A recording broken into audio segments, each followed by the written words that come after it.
In this video, I'm going to show you Righteous preset tutorial in Lightroom Mobile.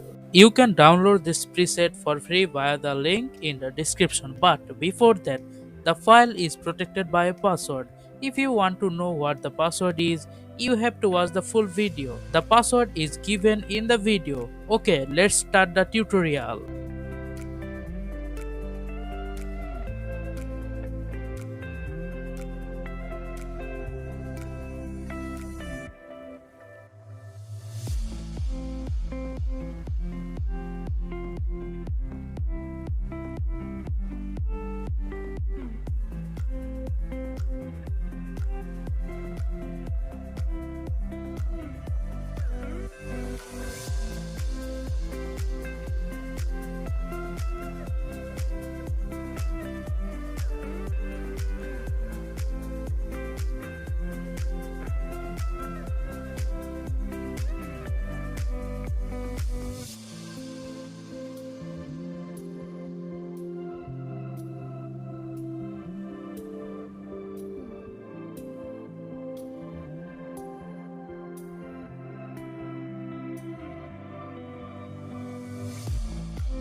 How was the tutorial? Tell me in the comments. Please like, comment and share this video with your friends and family. Also, please subscribe and don't forget to click the bell icon for more videos.